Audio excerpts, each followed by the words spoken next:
Voy a hablar de mis creencias, el secreto del vaciamiento, que en teología se llama como kenosis, ¿ya? Quiero partir diciendo que este tema de la kenosis es muy, para los que están estudiando, es muy extenso y yo no me voy a abocar, no voy a perder tiempo en explicar las posturas y todo, pero sí me gusta este tema de la kenosis por el vaciamiento, por lo que significa la vida de Cristo y que nosotros también tenemos que igualar, ¿no es cierto? Voy a... Bien.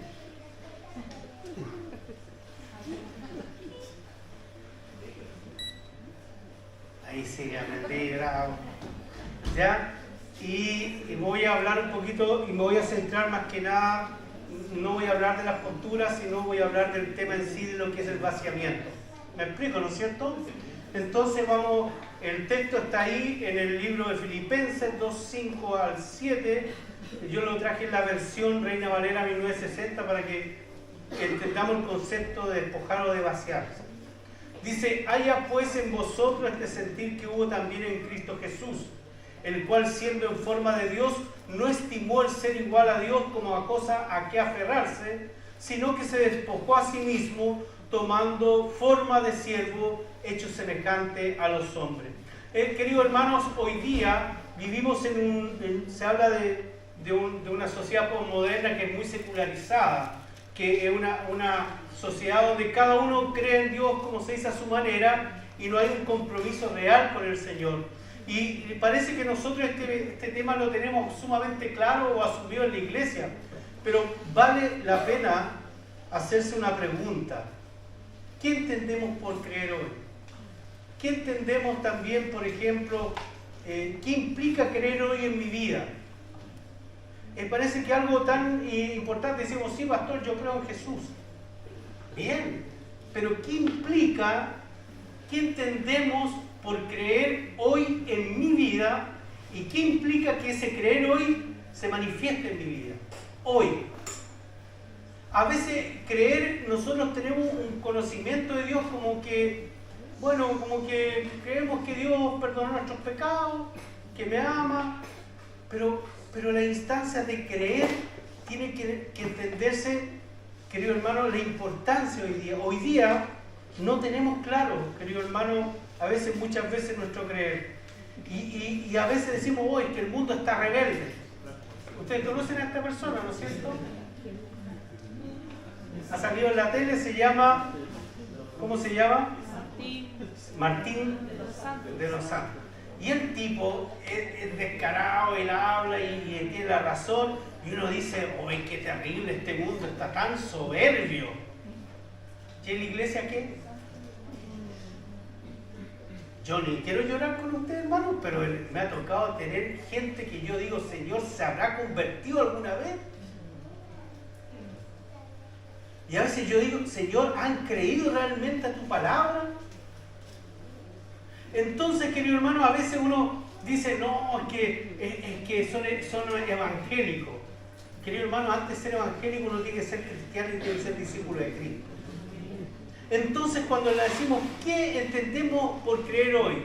Venir a una iglesia, venir a un culto, ser evangélico, ponernos ahí en la... Cuando decimos, te dicen, ¿de qué religión? Evangélico. ¿Qué es creer hoy? ¿Qué entendemos por creer hoy? ¿Qué entendemos qué implica esto en mi vida? Decir creer. Y sabe que la historia nos demuestra que las creencias en Dios, entrelazadas con la iglesia, ha tenido varias contradicciones en cuanto a nuestras creencias de fe, que han llevado a tiempos complejos y grandes cuestionamientos. Se ha matado en nombre del Señor a millares. Ustedes recuerdan las famosas cruzadas. En el nombre del Señor se han hecho atrocidades en el nombre del Señor. Entonces uno tiene que hacerse la pregunta, ¿qué creo realmente? ¿Cómo estoy creyendo en Dios? Fíjense que les voy a decir algo que no sé si ustedes lo comparten, pero yo lo comparto. Dice, La iglesia existe para llevar a todos los hombres al encuentro vital con Jesucristo y a su transformación para ser más como Jesús. Por eso es signo de instrumento de salvación obrada por el Mesías. ¿Les gustó? La iglesia existe para llevar a todos los hombres al encuentro vital con Jesucristo y a su transformación para ser más como Jesús. Por eso es signo e instrumento de salvación obrada por el Mesías. Esto se dice en una encíclica de Juan Pablo que se llama Lumen Gentium, ¿ya? Luz de las Naciones. Me gustó, no porque yo esté estudiando en la católica, sino que me gustó esta frase de definición de la iglesia. Pero también ellos han cometido errores. Y nosotros también hemos cometido errores. Entonces, ¿cómo nosotros estamos creyendo como iglesia? Si esa es la cosa. Aquí surge la importancia de la credibilidad de la iglesia. Ella debe ser capaz de manifestar el misterio que porta a lo largo de la historia. A Cristo encarnado.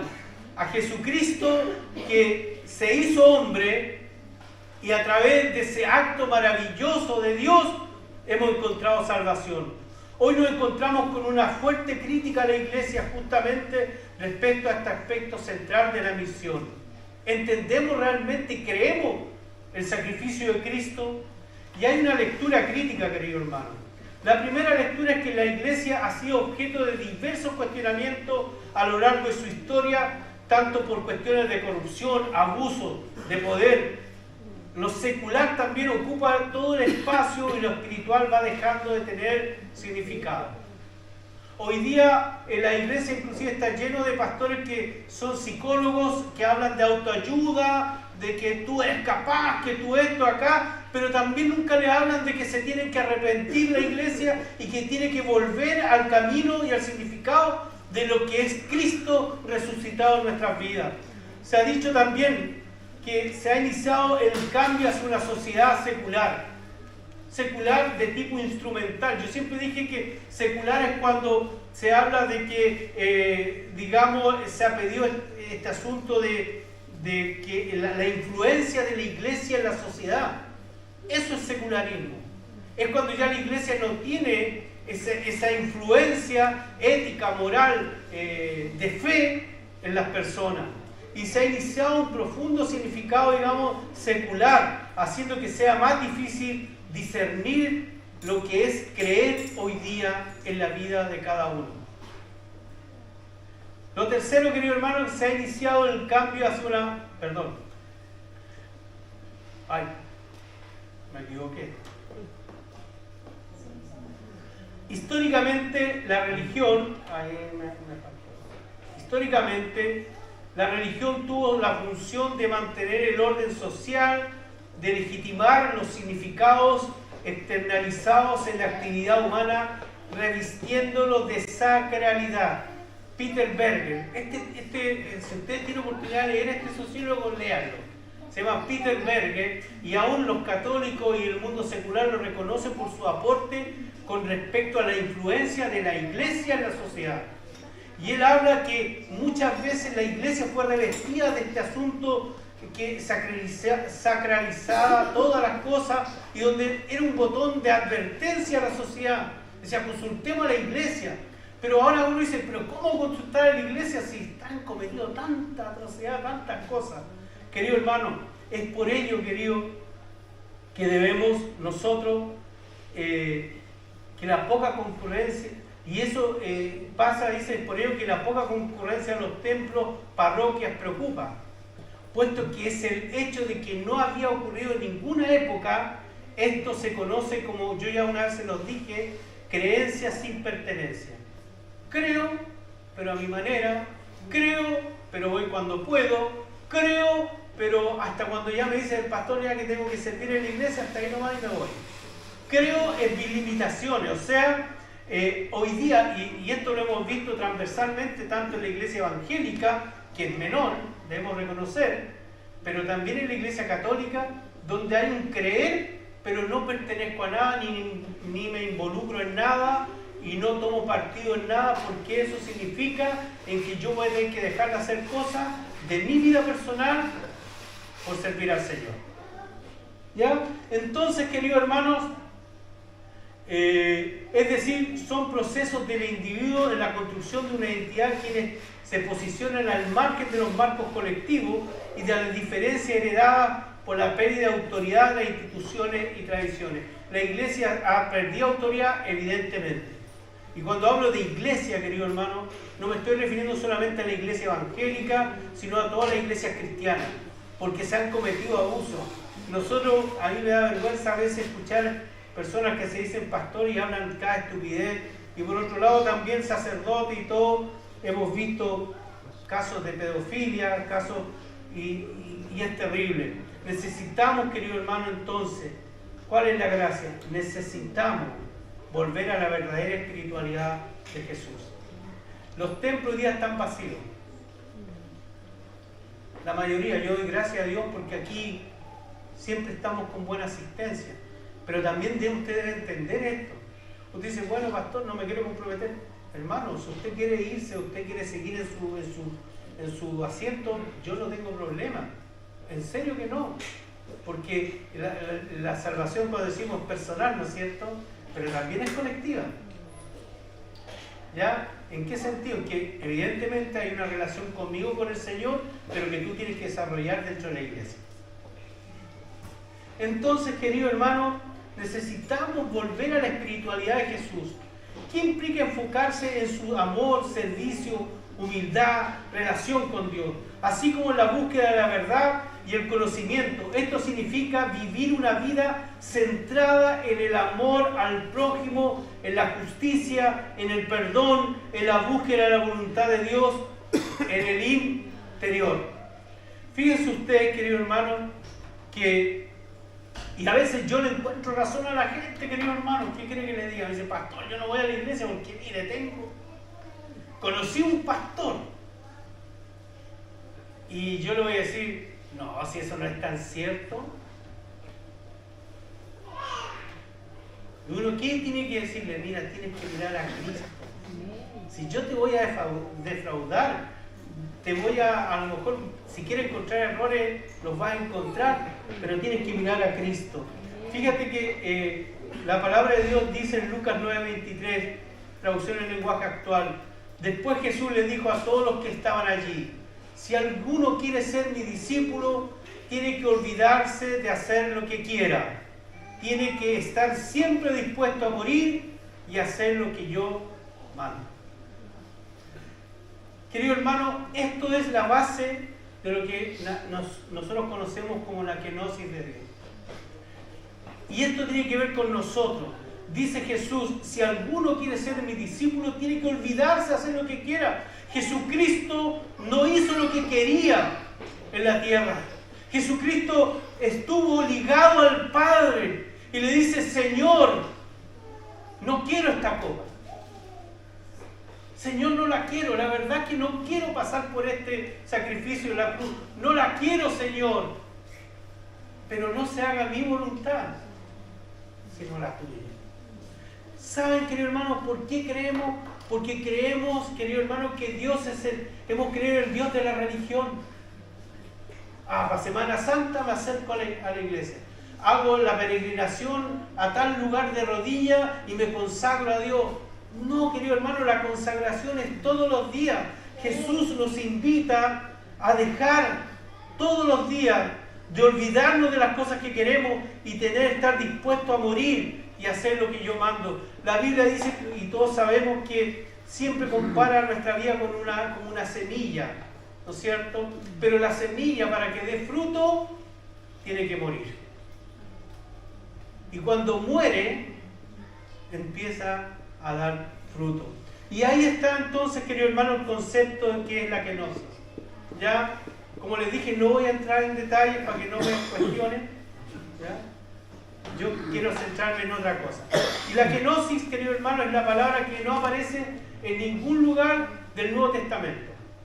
Es un concepto teológico que describe el despojo de la propia voluntad para volverse receptivo a la voluntad de Dios. comenzó a utilizarse como un término especializado en el lenguaje teológico para referirse al abajamiento o vaciamiento de Cristo.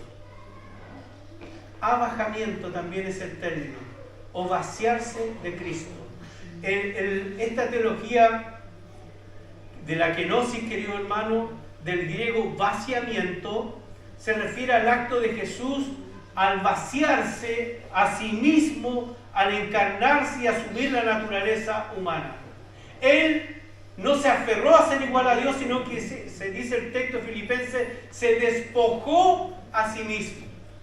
O sea, querido hermano, cuando nosotros hablamos de creer en Dios, tenemos que entender que la vida cristiana es un despojarse, que tú no tienes nada, que todo lo que has recibido el Señor ha sido porque has tenido la capacidad de dejar cosas. ¿Sí o no? Ahora, querido hermano, cuesta evidentemente, pero el vaciamiento se refiere al acto de Jesús de vaciarse a sí mismo. Este concepto implica que Jesús en su encarnación renunció voluntariamente a ciertos atributos divinos para experimentar plenamente la condición humana. ¿Y por qué, querido hermano? Porque Él, cuando nos habla a nuestros corazones, sabe de lo que está diciendo. Porque Él se hizo hombre. Entonces cuando dice, ay, que Señor, yo no puedo, sí se puede. Ay, que tú, Señor, no sufriste tentación. ¿Cuántos días estuvo en el desierto? 40 días. Y dice que venía el enemigo y le tentaba con una cosa y con otra. Jesús tenía claro en quién creía. Escrito está, decía. Por eso la pregunta es, ¿estamos creyendo realmente en el Señor? Entonces la kenosis, querido hermano, la palabra kenosis tiene su origen en la carta de los Filipenses. El texto que le leí recién específicamente es un himno cristológico. Algunos piensan que este relato él lo sacó de un cántico que no es algo que haya nacido de él, sino que él lo tomó de un cántico que se daba en la iglesia cristiana con respecto al término del vaciamiento de Jesucristo. Entonces él lo toma, no dicen que Pablo lo haya escrito, sino que él lo toma y la gente en la antigüedad lo conocía como el himno cristológico. Era un himno, un cántico que se decía, citado por Pablo, entendido tradicionalmente como un himno que canta la humillación de Cristo en la tierra y su exaltación. La espiritualidad, querido hermano, de la kenosis es lo que lo divino es un elemento constitutivo del ser humano y lo único que debe hacer es dejar, resarcir, vaciarse. Por ahí decía Agustín de Hipona, decía que para llenarnos de Cristo teníamos que vaciarnos primero. Porque no se puede llenar algo si está lleno con tantas cosas. Se tiene que vaciar primero. Si usted quiere que Dios lo transforme, que Dios cambie su vida, si usted de pronto ha dado tumbo, quizá ha dicho, no, si ahora está bien, Señor, y sigue igual, es porque no has tenido la capacidad de vaciarte a ti mismo para que el Señor obre en tu vida. Si eso es, querido hermano, la iglesia está llena de gente rebelde porque ha sido incapaz de vaciarse a sí mismo. Y no digo que todos, pero como pastor me ha tocado experimentar gente que de pronto, como les dije antes, de pronto pienso, digo, ¿habrá algo de Cristo en ellos? Decimos, oh, el mundo está violento, y di un ejemplo de este caballero, pero hermano, en la iglesia también hay gente que no entendemos qué hace en la iglesia. A veces yo digo, es más que nada para martirizar al humilde y pobre pastor. ¿Ya? Y uno dice, no, pero es que a lo mejor tú tienes la razón, tú tienes, a lo mejor es justo lo que tú pides. ¿Y qué dice el Señor de nuestra justicia? Es un trapo de inmundicia. Dios quiere que nuestro actuar. A veces uno piensa que porque tiene la razón, tiene el derecho a hacer lo que quiera y decir lo que quiera. Pero no es así, es nuestra actitud cristiana de vaciarse. Jesús podría haber dicho muchas cosas a los que le estaban golpeando y le estaban azotando, pero dice la Biblia, no abrió su boca. No abrió su boca porque esperaba en las cosas del Señor, porque él estaba lleno de la presencia del Señor. Entonces, querido hermano, la espiritualidad de la kenosis, en el fondo, cuando tú quieras algo, tienes que entender que Dios va a demandar de ti un vaciarte. En todos los ámbitos. Yo sabes, querido hermano, perdón que sea autorreferente, cuando el Señor me llamó al ministerio, yo era empleado público, me cansé de ganar plata. No. Estaba pasando por un problema de deuda, había caído en estas famosos que me regalaban y pasaban tarjetas por todos lados. Por todos lados. Y estaba endeudado y debía unos dividendos a mi casa, fue horrible. Y justo en ese tiempo el Señor me llama al ministerio. ¿Sabes lo que hice con mi esposa? Dije, ¿sabes qué? Esto no puede seguir así. Tomamos las tarjetas y las hicimos tiras, las rompimos. Y vivimos por fe, querido hermano, y nos costó y nunca pasamos hambre, pero tuvimos un momento estrecho. ¿Por qué? Por tomar una decisión. Cuando Dios te llama a tomar una decisión, querido hermano, tienes que vaciarte a ti mismo.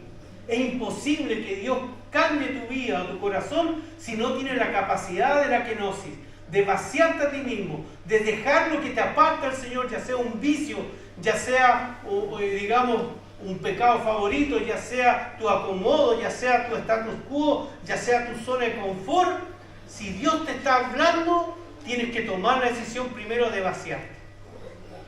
Como lo hizo Cristo. Entonces, querido hermano, cuando hablamos de kenosis, busca persuadir al hombre de que en Jesús está la presencia viva de Dios y que lo que se debe hacer es dejar que Él se manifieste. Por lo tanto, ser imagen y semejanza es noticia para el hombre de que alguien pensó en Él, lo hizo semejante y lo invita a permanecer en su semejanza, de vaciarse.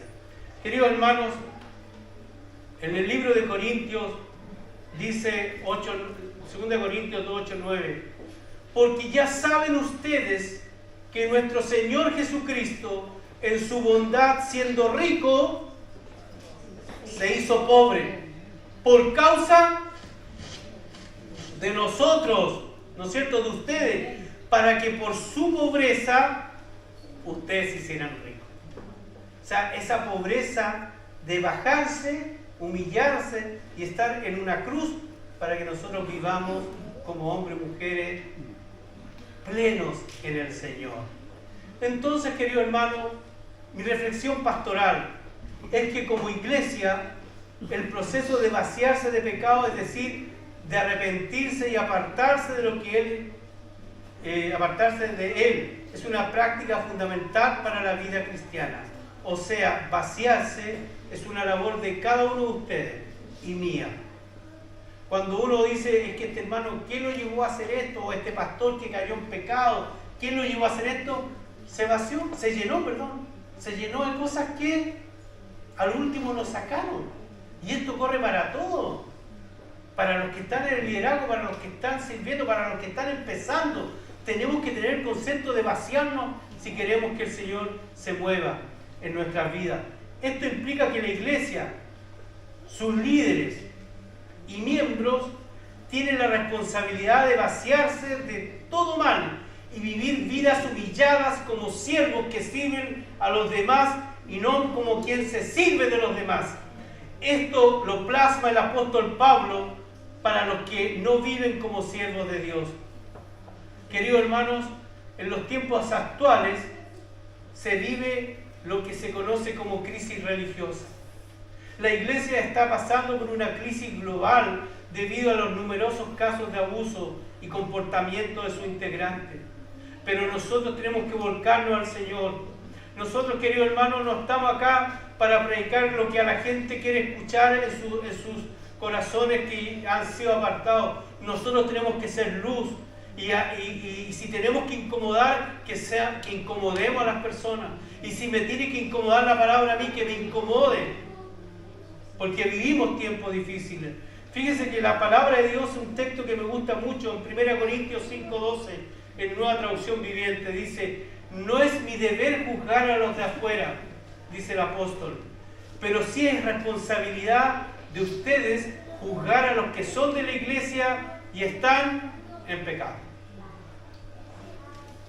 Por eso, querido hermano, que la iglesia de pronto ha perdido esto. Le aguantamos al hermano que todas las cosas, porque total tiene buenos diezmos, viene y todo. Querido hermano, tenemos que aprender a vaciarnos. Usted y yo tenemos que vaciarnos las cosas del Señor y tenemos que mirar adelante. En ese vaciar de pronto vamos a cometer errores, ¿no es cierto? Pero nuestra mirada va a estar en Cristo.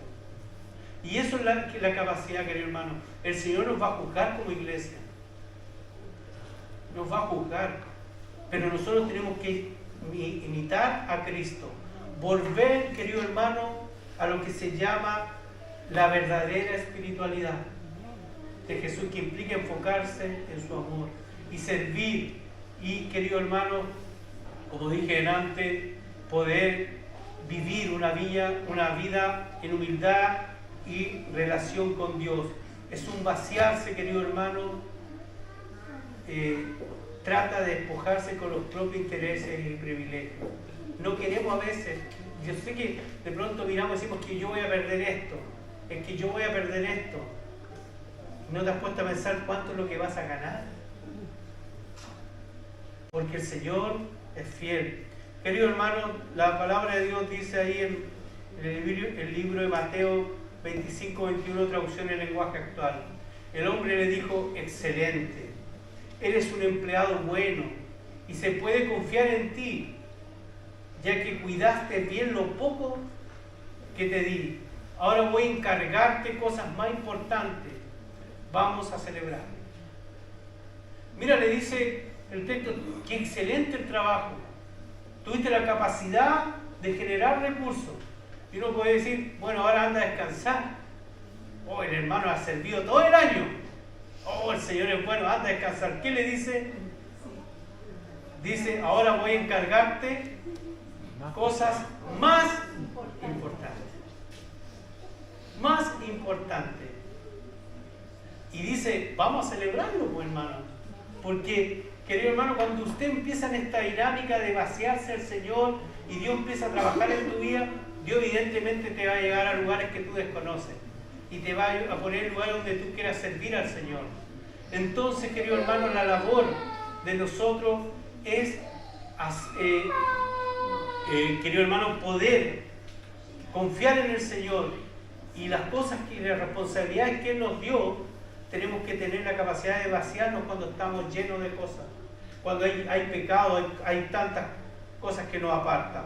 Es un acto de desapego, querido hermano, y renuncia, un proceso de purificación y transformación para permitir que Dios trabaje en nosotros y a través de nosotros. En el libro de Santiago, queridos hermanos, voy terminando, dice: así que el que sabe hacer lo bueno y no lo hace, le es pecado. Así que el que sabe hacer lo bueno y no lo hace, le es pecado. Es un versículo que destaca la importancia de la obediencia en la fe. A menudo se interpreta como un llamado a no solo conocer lo que es correcto, sino también actuar de acuerdo a ese conocimiento. ¿Qué creemos hoy? La kenosis, querido hermano, de Jesús es un modelo de completa abnegación para sus seguidores. Nosotros también estamos llamados a despojarnos de nosotros mismos, a vaciarnos, a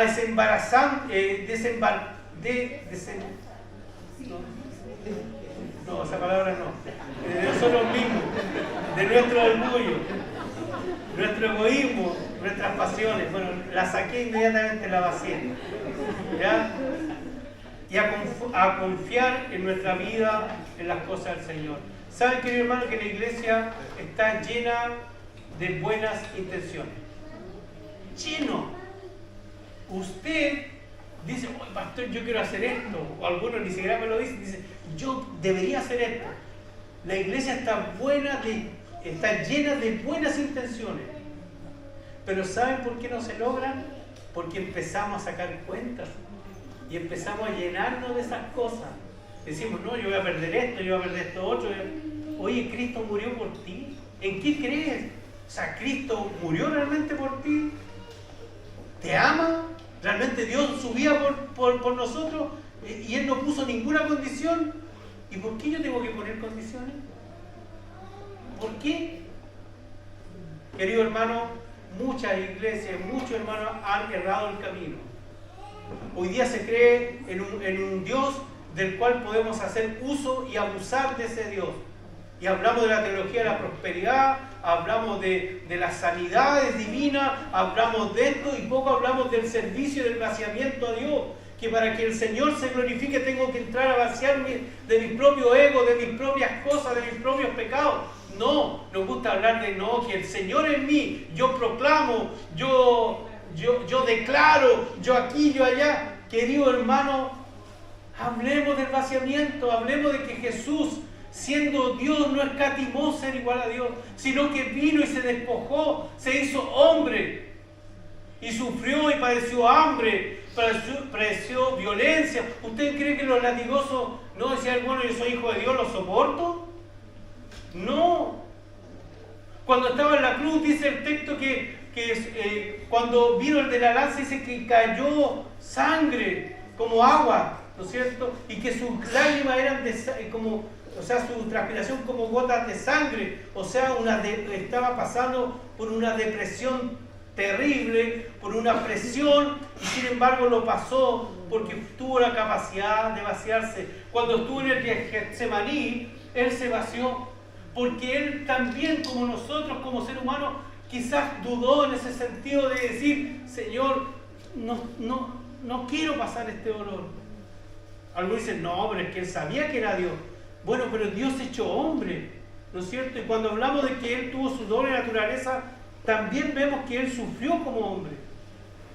Tuvo sed, tuvo hambre, lloró, ¿no es cierto?